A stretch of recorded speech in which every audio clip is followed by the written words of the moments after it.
Hi అండి. రామయ్యకి ఇష్టమైన చలివిడి వడపప్పు పానకం ఎంతో ఈజీగా ఎలా చేయాలో చూద్దాం. ఒక కప్పు తీసుకొని దాంట్లో బెల్లం వేసుకొని వాటర్ అయితే వేసుకోవాలి. ఈ బెల్లం వాటర్ బాగా కరిగిపోతుంది. ఇది పక్కన పెట్టేసుకుందాం. ఇప్పుడు 2 యాలకులు, మిరియాలు, చిన్న సొంటి ఉంటుందండి, ఆ సొంటి కూడా మనం మిక్సీ అయితే చేసుకోవాలి, పౌడర్లా చేసుకోవాలి ఇవన్నిట్లు కలిపి. ఇప్పుడు మనం నానబెట్టుకున్నాం కదా బెల్లం నీళ్ళు, ఒక గ్లాసులో వేసుకోవాలి. నలకలు ఏమైనా ఉన్నా సరే మనకి అడుగుకి వెళ్ళిపోతాయి. ఒక గ్లాసులో వేసుకొని మనం పౌడర్ చేసుకున్నాం కదా సొంటి, మిరియాలు, యాలకులు, ఈ పౌడర్ వచ్చేసరికి ఈ బెల్లం వాటర్లో వేసుకోవాలి. దీనివల్ల మనకి బాడీని చలువ చేస్తుందండి. ఎండాకాలం పానకం ఎందుకు తాగుతారంటే బాడీ కూల్ చేస్తుంది. అలాగే రామయ్య ప్రసాదం ఎంతో బాగుంటుంది, చక్కగా మనకి ఎండ నుంచి సంరక్షిస్తుంది ఇలా పానకం తాగడం వల్ల. చిన్న పచ్చకర్పూరం వేసుకొని ఒక్కసారి మొత్తం మిక్స్ చేసుకోవాలి. పచ్చకర్పూరం అంటే దేవుడికి ఎంతో ఇష్టం. ప్రతి ప్రసాదంలోని పచ్చకర్పూరం అయితే కంపల్సరీగా వేస్తారు. చిన్నది వేస్తే సరిపోతుంది. చెక్క, తులసి దళాలు వేసుకొని మనం పానకాన్ని రెడీ చేసుకోవాలి. అలాగే ఇప్పుడు చలిమిడి ఎలా చేసుకోవాలో చూద్దాం. చలిమిడి వచ్చేసరికి పచ్చి చలిమిడే చేయాలండి. మనకి వరిపిండి ఉంటుంది కదా, బియ్యం పిండి, అది కొంచెం తీసుకొని దీనిలోని కొంచెం నెయ్యి వేసుకోవాలి.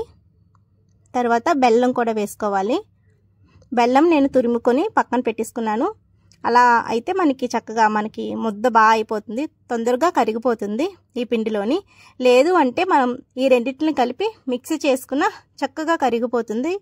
బియ్యం అలాగే కొంచెం నెయ్యి, బెల్లం ఈ 3 కలిపి మనం మిక్సీ పట్టేసుకున్న మొత్తం చిన్న చిన్న ముక్కలు లేకుండా చక్కగా కరిగిపోతుంది, తొందరగా కూడా అయిపోతుంది. ఒకవేళ ఈజీగా చేసుకోవాలనుకుంటే ఇలా ఒకసారి మొత్తం మిక్స్ చేసుకోవాలి. మనకి నెయ్యి, బెల్లం ఇవన్నీని మొత్తం మిక్స్ చేసుకున్నాక కొంచెం కొంచెంగా వాటర్ వేసుకొని ఈ చలివిడిని మనం ప్రిపేర్ చేసుకోవాలి. కావాలంటే మీరు కొబ్బరి తురుము కూడా వేసుకోవచ్చు ఈ చలిమిడిలోని. చక్కగా మనకి ఇలా చలిమిడి అయితే రెడీ అయిపోయింది. ఒక గిన్నెలోకి చలిమిడికి కూడా తీసుకొని పక్కన పెట్టుకుంటున్నాను. ఇలా ప్రతిదీ కూడా మనం ప్రసాదం కింద రెడీ చేసుకొని పెట్టుకున్నట్లయితే చాలా ఈజీగా మనం పూజ చేసుకోవడానికి బాగుంటుంది. అలాగే వడపప్పుకి వచ్చేసరికి కొంచెం పెసరపప్పు నీటిలో నానబెట్టుకున్నట్లయితే మనకి చాలా తొందరగా పెసరపప్పు కూడా నానిపోతుంది, వడపప్పు కూడా రెడీ అయిపోయింది. ఇవన్నీ మనకి దేవుడికి నైవేద్యం కింద సమర్పించాలండి. ఇవి చాలా ఇష్టం ఆ దేవుడికి వచ్చేసరికి, రామయ్యకి ఇవే ఇష్టమైన ప్రసాదాలు. శ్రీరామనవమికి ఇవైతే కంపల్సరీగా చేస్తారు. మనం పులిహోర, పరమాన్నం అన్నీ చేసుకోవచ్చు.